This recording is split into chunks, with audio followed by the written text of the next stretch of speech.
Welcome to Local Roots, your favorite podcast brought to you by the Richmond Farmers Market. We're here to celebrate the heart of our community, local farmers, fresh produce, and artisan creations that make Richmond, Indiana truly unique. Join us as we take you behind the scenes with interviews, tips for seasonal shopping, and stories straight from our market vendors. Catch us on YouTube and all major podcast platforms. Don't forget to subscribe and share with your friends. Stay rooted, stay connected. It's time to grow local with Local Roots.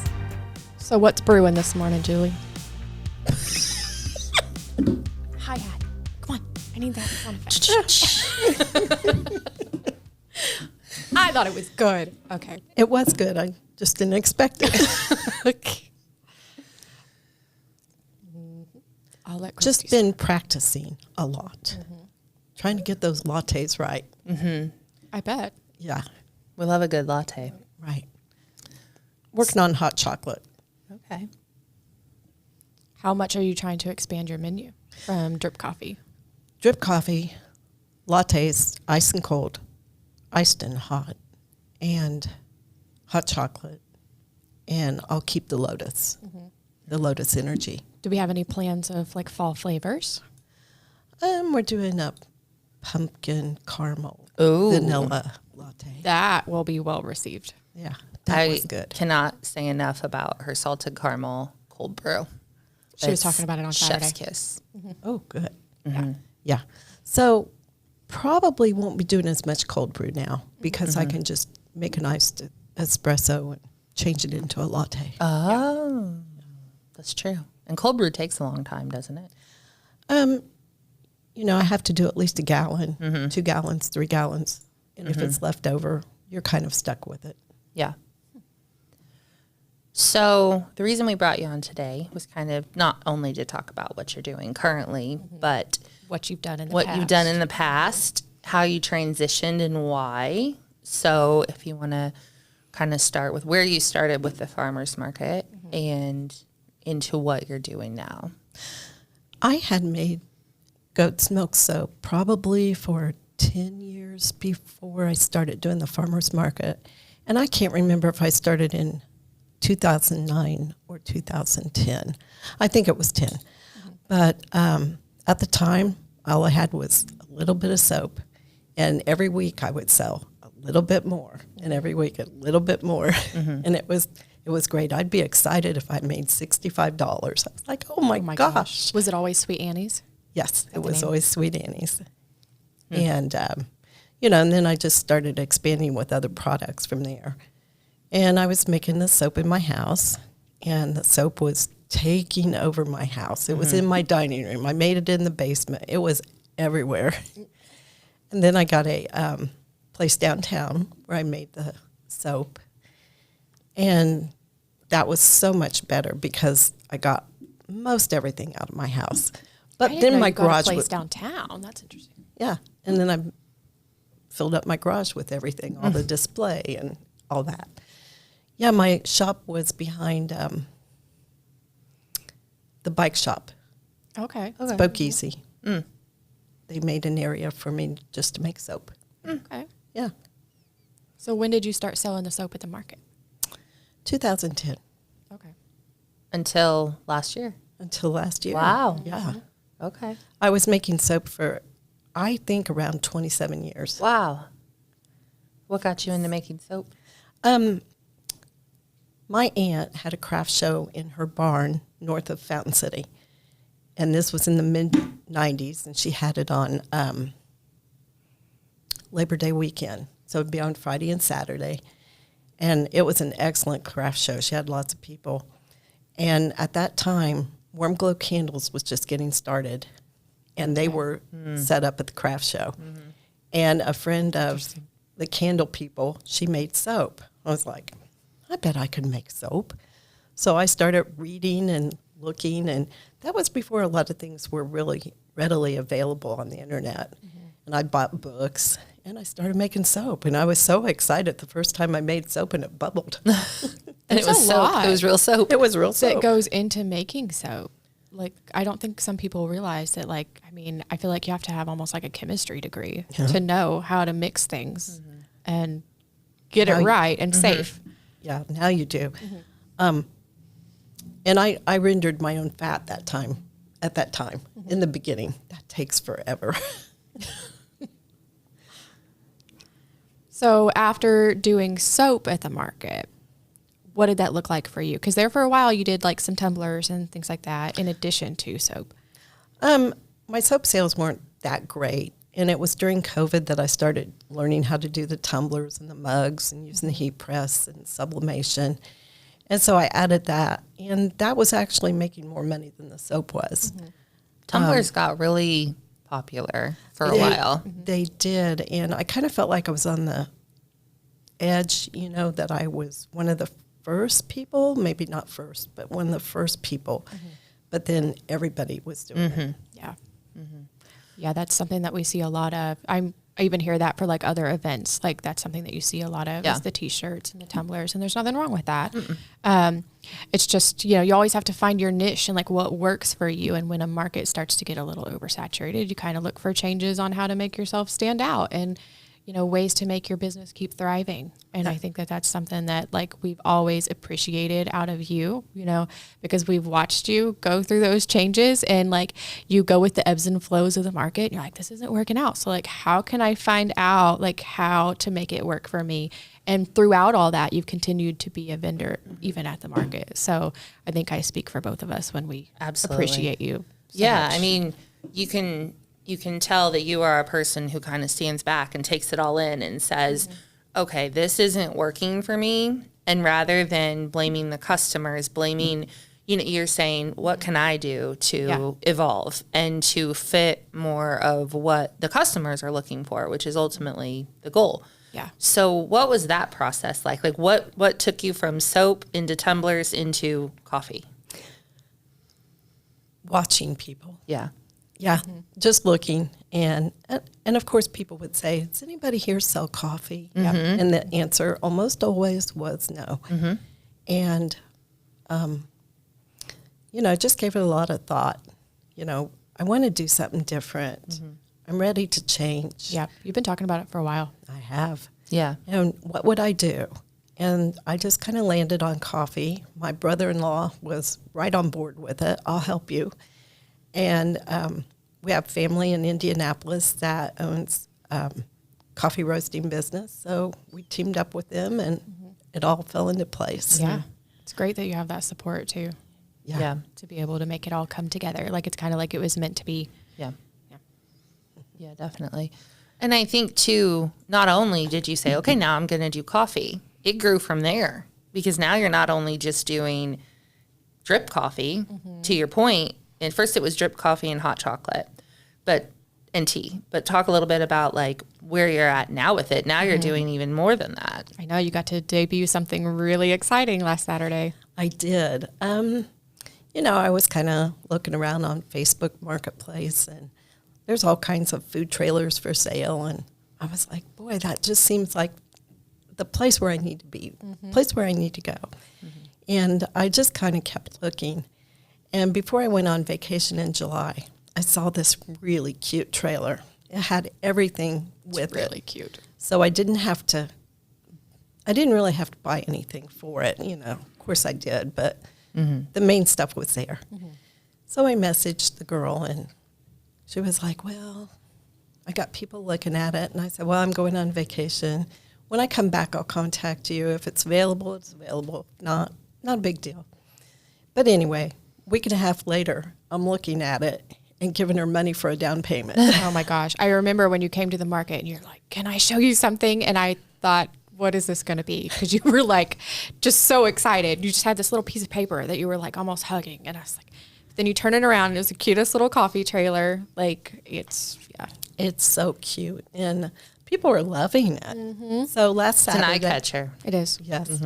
Last Saturday was first trip to the market and everybody was really interested. I saw a lot of people standing over back, just looking like, what's that? We had our coffee sign out, but Yeah. Yeah. And even so with your products, what do you think it takes as a small business owner, obviously listening to kind of what people are asking for and looking for, but as a small business owner, what steps did you have to take to completely shift your business, out of soaps into this new venture? I mean, obviously you still had a lot of soap left over. You had tumblers left over. So what did that process look like? I did sell the soap business, so most all the soap went with them. So I really don't have very much. The tumblers and mugs I've had on sale at garage sale, trying to get rid of them. Yeah. I've done some other things with them, not a complete donation, but a deep discount for Seton Catholic schools. And but changing over to coffee has been completely different. Working with the health department, I think a lot of people don't know that ice is food, and that in order to sell cold brew and the Lotus Energy, I needed ice. And it's a temporary process. That was a process, a temporary permit plus a fee every week and inspection every week. And so now that I'm in the trailer, we won't have to do that anymore. We've got the health department inspection, and we're good to go. Yeah. I'm happy for that for you, because I know, like, just seeing that progress of going from just drip coffee, iced coffee, now you have a trailer, like you just keep building up and up and up. And that's just like, that's great. That's what we love to see. Like, that's what we want you to have this platform for, is to help your business just continue to boom and grow. So I had a lady last week thank me for having the Lotus Energy drink. She said, "I'm so happy you've got something other than coffee." And that was another important thing, to make sure that there is a drink for non-coffee drinkers. yeah. Because I mean, a lot of us, like, coffee is life, but that's not for everybody. Absolutely. I mean, I feel like there's no in between. It's not like some days I like coffee. It's either you absolutely love it or you just don't like it at all. So I've heard that about Lotus Energy drinks. Are there any plans for, like, cider? Right now we do have the cider packets. Just not a lot of room inside the trailer for another piece of equipment. I might have a suggestion for you on that. Oh, okay. My years of being a barista, I won't say how long ago.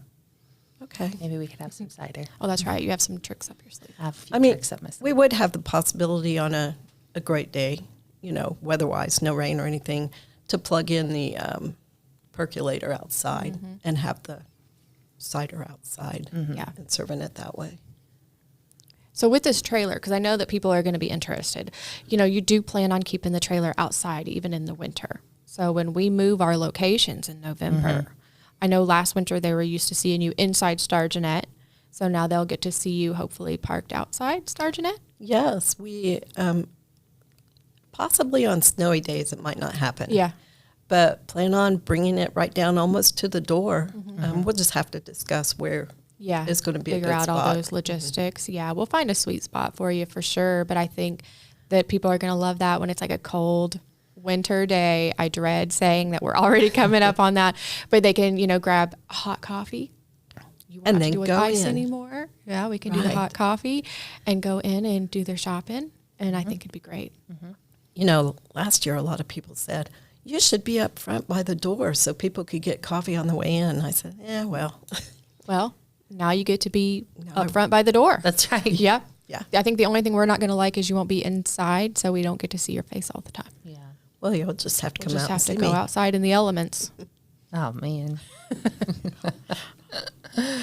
Yeah, we're excited for it. And I think that you're going to see your customers continue to grow, as the name gets out there more. And coffee has become not just something people drink anymore. It's, it's almost a statement, if you will, the different flavors and, ways to make it. And people really... I mean, it almost even makes the seasons. You think about it like, oh, it's pumpkin spice latte season, like that becomes the face of fall. So that's pretty cool. What would you, suggest to a business owner that might be thinking like, okay, this business is, we can blame the economy for so long. We can blame, different things going on in the world. But there's business owners out there that are sitting there saying, I don't know if this business is working for me anymore. What would you suggest to someone who's kind of on that fence of, scared to make the change, but knowing in their heart that this isn't working. Is it worth the leap? I'm Right. sure that's an emotional roller coaster. Yeah. Yeah. Follow your dreams. Yeah. Do what feels good to you. Follow your gut. I do that a lot. Yeah. People are scared of change. Right. Me too. It is scary. Yeah. But I think it showcases when you say that, like, follow your dreams, that means, like, this wasn't it wasn't just a random thing. It was premeditated for you. You'd been thinking about coffee for a long time. It wasn't like, I think coffee's going to be the easy way to go, so this is what I'm going to do, because we know it's not been the easy way to go. It's been a heck of a journey for you to get here. So, and that shows, I think, and that's what we see in our vendors and what we're so lucky to have at the market. The vendors are so passionate about what they do. And I think so many of them are doing just that. They're following their dreams and their passions. So when that comes across to your product, that goes across to the customer, and that keeps them coming back. So I think that's a good piece of advice. Yeah. Follow your gut, your heart. What kind of research did you do in changing over businesses, even just going from the soaps to the tumblers to the coffee? Did you have to do any kind of, other than dealing with, working with the health department and whatnot? On Facebook, I got into a lot of coffee groups, business owners, mobile owners, all kinds of things. And then YouTube videos. My gosh, you can look up anything. YouTube is great. My espresso machine, my portafilter kept falling out. I looked it up on YouTube, and I found it. It needed a new gasket, and then it told me how to do it. So I was Little able to do you know, replace you it. can also get an extra, probably extra income when you learn all these little tips and tricks in your trailer. Make videos for the next person to see. True. And you'll have a whole other following. True. Just do some DIY even for coffees and stuff like that. You brought up something we were talking about yesterday.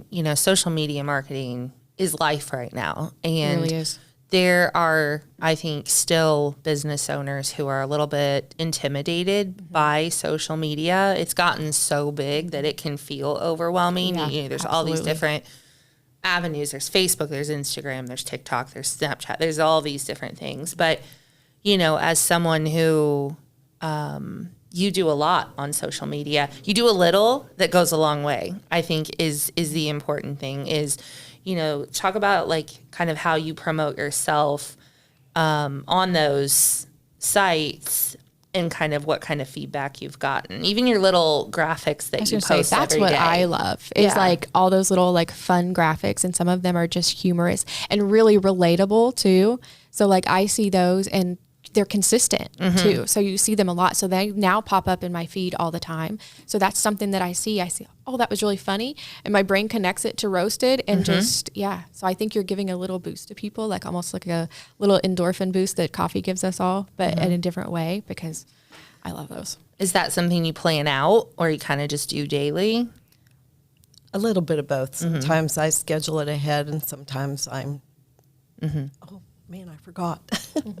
We love the schedule button. Yeah. Yeah, I should take more advantage of that. I think being consistent is really important, whether you're showing up at the farmer's market to be a vendor or whatever you're doing in life. You just need to be consistent and do it to let people know that you're really serious. That's important. We've seen that with other vendors at the market. If they only come one time, don't come back. Yep. We do tell people that a lot. It takes a few weeks for people just to even get familiar with your face, get familiar with your product. The more you can talk to people and greet them as they come up to look at your items and tell them kind of what's involved in the process, or, what makes it local. I mean, just there's so many conversations. I think it works both ways too. I mean, as the vendor, for the customer to learn the vendor, but also for the vendor to learn the market. Because, I mean, I feel like each market can be different. It's kind of weird to say that, but the vibes of the market, the flow, the customers that come out, especially Tuesdays versus Saturday, whole different vibe there, whole different customer base. So I think the more consistent you are, the more you can learn about the trends so that you can flex your business and do things like, if soap's no longer working out for you, find out something else that will, so that way you can keep your business going and still kind of follow those trends and ebbs and flows. I have found on social media that even if people don't like something, and don't get me wrong, I don't go and look at all my likes or anything, always check the comments, though, in case I need to reply. Yeah. But a lot of people just, they stop and look, but they don't do anything else. Exactly. And then they say, I saw on Facebook that whatever. Exactly. And that's good point. That's another important part of it.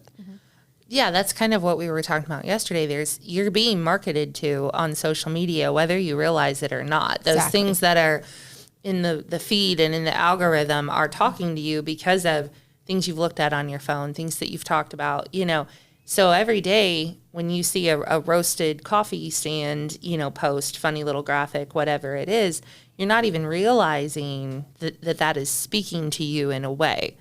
And I think that's super important these days. And I think that we see our vendors who do have a presence on social media have a better following at the market. They have a more consistent customer base. And I think people need to not be scared of getting on social media a little bit. And you don't have to do it all. You don't have to be on 10 social media sites. Pick one or two that you're comfortable with and, market yourself that way.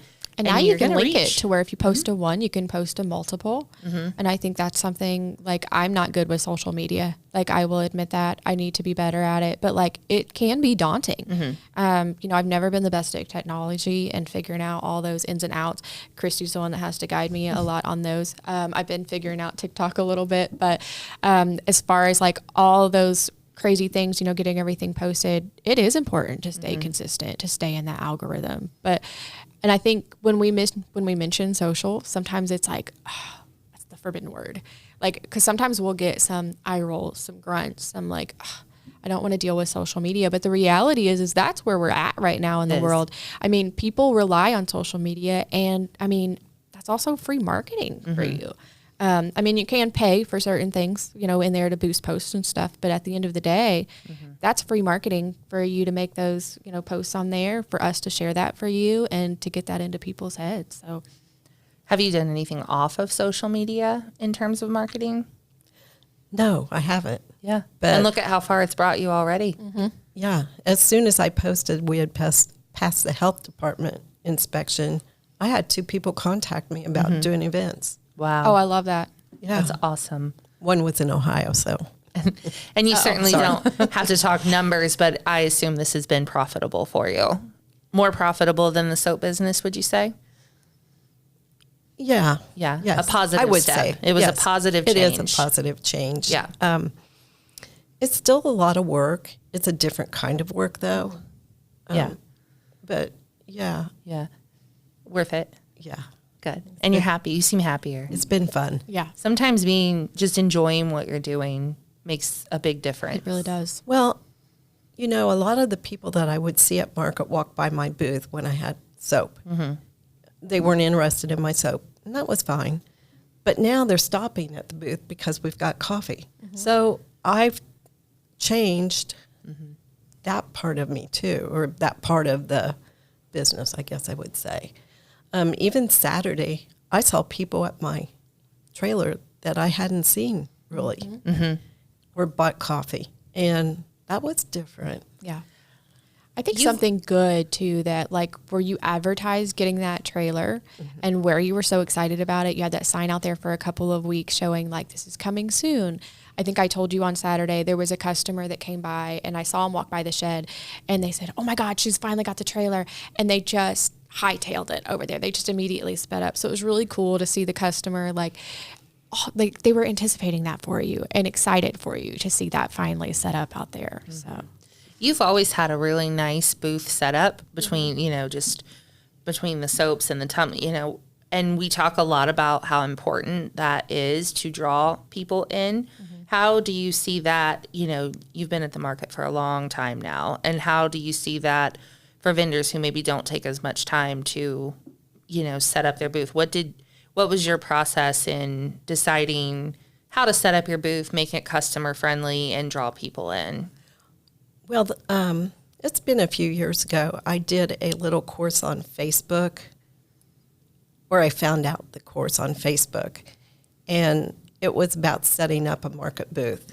And it even went as far as saying conversation starters with people. Nice. And it explained like where things were in your booth and having height and everything. That's important too. Yeah, it was a good class. I really liked it, but I can't remember the name of it. Oh my gosh, maybe we'll have to try to find it. Because I know like every time we have, like we're going into a new season, that's one of the things I talk about, your booth display. Because I mean, people always say you eat with your eyes, but you also shop with your eyes. So when you're walking by and you see like if the booth layout, everything is flat, I mean, like it might look a little bit cluttered to you. So like if you're unaware of what that product is, it might be kind of intimidating to go up and, you know, try to figure out, like look through everything.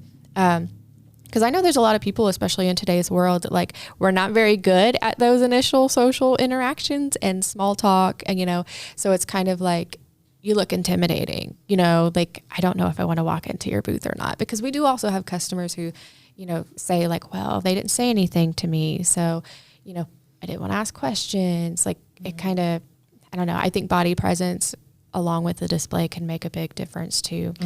The display and just being friendly or smiling at someone. Yeah. Smiling for sure. Greeting them, saying good morning. I mean, it can open up so many conversations. And, you know, as much as we talk about it, we do have customers that will come up and say, oh, I would have, you know, loved to have purchased this product, but you know, the person walked away from their booth or, you know, they were on their phone. They were on their phone. I hear that a lot too, that they're just kind of, you know, you always hear scrolling. They're sitting there on their phone, they're scrolling. So, I mean, I hate that for the customer because then they miss out on a sale, but then they don't even realize that they missed out on a sale because they didn't, you know, look up or take the time to see like, oh, I had a customer. And I know we all get slow moments where we'll, you know, check our phone, see what, you know, what's going on, but it does make a bigger impact, I think, than some realize. Right. I tried to check my phone on my Facebook and see if anybody asked questions because I always posted about being there. So occasionally there would be a question, I could answer it, but for them, I tried to keep my phone down. Yeah. Well, there's a difference in that and then just sitting there, you know, only being on your phone or just not being interactive with the customers because that is really off-putting for a lot of people. I know when we make our posts for the market, it's the funniest thing because there will be nobody at the shed and then here we are trying to make a post and like typing and we'll always get somebody coming up and it's like, I'm doing something for the market, I promise. It's work. I usually try to step away. I know. I go we like find try a to shade turn our tree back in somewhere the corner. Try to get it done. Yeah, that's probably a good idea. Yeah. Because I mean, I don't want people to come up and think, oh, they're just sitting there on their phone. I'm like, oh, we're trying to do some marketing for the market. But, you know, it does look a little bit strange when you walk up, you want to buy something from somebody and they're like this instead, you know. So eye contact, smile, smile and waves, what I always say. Yes, we need to do a market class. For sure. That may be in the That works. could be in the works. Sounds good. Now, for your booth in particular, we talk a lot about our SNAP program and the Double Dollars program. Are you able to accept that as payment at your booth? Only for the coffee that we sell, the whole coffee beans and the ground coffee in that we have bagged. Right. Not for any of the hot or The cold hot drinks. But they can use them to purchase your coffee, Yes. the roasted coffee, and take it home and make it at and home. make their own. Yeah. So I always like to point that out. Yeah, we get a lot of confusion over that sometimes because it's like, well, you can buy the coffee, but not the coffee. Yeah. You know, you can buy the bag coffee, but not the brewed coffee. And I think that does cause confusion sometimes, you know, because we'll have like, you can go to the gas station, you can get coffee. I mean, but, you know, farmers market SNAP benefits work a little bit different, you know, than other SNAP benefits. So it is on food eligible items only. And the brewed coffee just happens to not be one of them. But I think it's great that you have the option for the ground and the whole bean coffee to be able to be SNAP eligible, because if nobody's tried it yet, it's amazing. It is incredible. Thank you. I'm actually smelling yours. I know, that's what I was going to say. We here. can smell it right now in our cup over there. I'm mad that I didn't bring any. Yeah. Well, unfortunately, this is just out of my coffee pot. But it still smells. It's roasted coffee. I can tell. Fire up the espresso machine for 1 cup of coffee is not Kind fun. of a lot. Yeah. You might be bouncing out of your seat too. Yeah. Was there anything else you'd like to share about just your business, how you've grown it, how you've kind of transitioned from one to the other? Anything else you'd like to share? You just need to have fun. Yeah. You need to enjoy it and not think of it as a job. And I will say, towards the end of the soap making process, it became a job. Yeah. I didn't want a job. I wanted more fun. Yeah. We all need fun. Yeah, and I like this coffee. This is fun. Good. So we always ask one question. What is your favorite thing about the market? You know, it's the social. Just being with people. Isn't it fun being and there? seeing, It's such seeing a people good- every week, seeing people I haven't seen for a while. Yeah. You know, just the customers that come every week. And people don't have to buy from you. You can still be friendly and say, how are you? And, Exactly. you know. That's a good you point. get to know them. I think before I started working for the market, not even just coming to our market, but you go to these things and sometimes you feel a little guilty. You want to buy something at every booth and, you know, but maybe you don't have the budget for it that week and you came out just to buy tomatoes or, you know, bread or something. And that's okay. And I think that we have a great community at our market. I think the vendors, not a one of our vendors gets offended if you just walk by and say hello at their booth and keep moving. You know, they don't get mad if you buy honey from one vendor versus the other. It's a very supportive. There's many community. ways to support a business. It's not always a monetary thing, you know. You can also support businesses by talking to them, you know, word of mouth. If they're on social, sharing those posts, you know, if it doesn't work for you or if it's not in your budget, you probably know somebody, you know, that would like that item. So then you can share it with them. And that goes a long way. And sometimes more ways than just being able to say, oh, I'll buy this cup of coffee from you today and then not be back for a couple of weeks. But by that word of mouth, you might be able to have 4 people that are able to come up and buy. We had a lot of word of mouth last year when we first started selling coffee. I had people come up to the booth and say that somebody just told me I need to come back here and buy coffee. And it was great. And I don't know if it was intentional, but starting the coffee business in the winter was genius. Yeah, that was a good move. Because we were all cold, and in Star Jeanette, you could smell the coffee. I know you intentionally came in a little extra early to make Star Jeanette smell good, so we really appreciate that part. But that worked out really well for you because, people would just beeline for the back to get coffee. Do you know, even this summer, I've had people tell me that they got out of their car and could smell the coffee. Oh, yeah. Really? Yeah. I have noticed that. Huh. Yeah. I noticed you do a lot of support of other vendors too. Is that important to you? Yes, very. How do you help support them when you're not going to every booth and purchasing from 15 different vendors at every market? I mean, it's not, That's not feasible for anybody. No, last Saturday, I did not get away from my table, and I sent my sister to get eggs, and they were out. Oh, no. It's just good. Even if you just go talk to people and ask them how their day is, how's it going? And I see you sharing a lot of their posts when they've got. I try to, yes. Yeah, and I think that's awesome just to show kind of that support to one another. And I see a lot of our vendors doing that. And we did a post last Saturday after the market. It said, our show us your market market haul. Yeah. That And was about great. half of it was that. vendors showing what they had purchased from other vendors. Exactly. And it was really cool to see. Yeah, I feel like sometimes we've got to be the ones, the vendors have to be the ones to help you guys get things going. Yeah, absolutely. It's almost like once somebody starts that conversation, it really takes off. We loved that market hall post. That's going to be a weekly thing from here on out. We But I love think- seeing what people take home and how they use it. Exactly. I think it's, things you don't think about. And, one of our vendors made a post of a meal that he made a few weeks ago, almost all market ingredients. And it was so cool to see how that all came together, and it looked to delicious. show how they feed their family. Yeah. Yeah, it did look good. It looked very good. I told him he could And cook for us anytime. We were actually, I'll tell on ourselves a little bit. We were going to do a mini kind of competition on Facebook where you submitted the recipes that you made from farmers market ingredients. So like if you went home and made a dish from stuff that you bought from the market, if you posted it, hashtag save it, put it on our post, whatever, then, you could win something at the end of the week for like the most liked photo. we were still thinking this process out.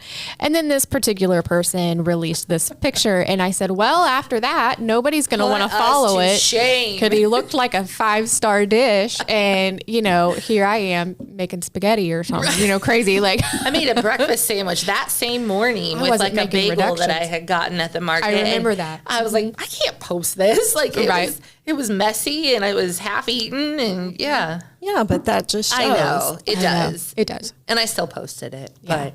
But we love to see that. We love just to see the little things that you make for your, you know, for you or your family or whatever from what you get at the market. And it's really cool to see the vendors supporting each other. And I know that feels good to the vendors too, because, you know, you spend all this time making a product and then you get to see what that goes to. So like, you know, when you see those comments of, oh, I bought this from so-and-so to give it to somebody at their baby shower. Like you sat there and hand created a product that now is going to be one of the first things that this baby sees in the world, you know? Cool. So that's what it's about right there. Like is. it's a very wholesome feeling to see those. Yeah. And I think, you know, it's good for the customers to know too what that impact is on the vendors. Yeah. That even if you are just, you know, just coming out to buy a dozen eggs or a loaf of bread, it goes a long way. And you're putting money back in the local, you know, community. You're supporting a small business. You're not supporting a large chain, which we all still have to go to the grocery store. I mean, unfortunately, you can't buy every little thing you need, but it's, you can do it where it counts, you know, and you can do it where you can. And it does matter, you know, it matters to these small businesses. It really does. It does. Especially times right now. For sure. Well, thank you for joining us today. Well, thank you for having me. Fun. Yes. Yes, we appreciate you coming on here. We're excited for your trailer journey and to see where you go from here. Hopefully still at the Richmond Farmers Market for a very, very long time. But You'll be there this Saturday. People can come out and No, go she coffee. won't be. I'm so sorry. My class reunion right. is this weekend, But you'll be back when? the 28th, and we will be doing lattes, Okay. hot and cold. We're excited. yeah, We're excited to try them. we'll have to go be first in line. For sure. Well, you know me, I'll be ready. I can sell to the That's right. vendors. Yeah. We'll all be lined up. I feel like I have a hunch it's going to get cold early. I'm kind of nervous for that line of people. I'm kind of nervous about that. But listen, people are used to waiting for a minute. So don't let that intimidate you because I know. I was thinking about the lines that other businesses have, and people wait. And I think, I will say, I went to a business that will remain nameless, but it was a chain coffee shop here in town and waited 45 minutes one day for a drink. Well, that nameless And- business, I think we've all been there and been in that same line. So people will wait for their coffee. There were a lot of people standing there waiting 45 minutes for their coffee that day. So if they have to wait a few minutes in line, I think it'll be okay. And if you have a really big line, just let us know and we'll come up with something to entertain them. Maybe I'll jump while back they there wait. and I'll bust out my barista skills and help you out. I thought you were going to say like karaoke or something. No, I was like, let's not I won't scare do them that off. to you. I won't do that to you. We'll keep them around. We'll find something. that sounds like a plan. A couple markets ago, I had Lucy and Eugene of Boulder Belt. They were juggling some, was it beets or something? So like we can come Listen. up with some cool things to keep them entertained. Okay. We got you. Thank you. All right. So before we wrap all this up, Julie, is there any way, so if people are interested in getting a hold of you and following your business, how can they do that besides just coming out to the market? Currently, we have a Facebook page. It's Roasted Coffee Station. And I do not have Instagram yet, but I will be getting that connected. You can always message me. I'm Julie Shank on Facebook as well, so you can contact me that way. And I'll have some business cards made up as well. Perfect. And you'll And be back then- at the market on the 28th. And I'll be at the market on the 28th. And you can find her at the market most Saturdays. I'll say most since you won't be there this Saturday. But then our markets are open when, Christy? Our markets are open on Saturday mornings from 9 a.m. to noon currently at Elstro Plaza through the end of October. And then starting November 2nd, that is the first Saturday of November, we move over to the Star Jeanette building. Well, thank you for joining us today on Local Roots, the podcast where we talk about all things farmers market. You can find us on YouTube and all the podcast platforms.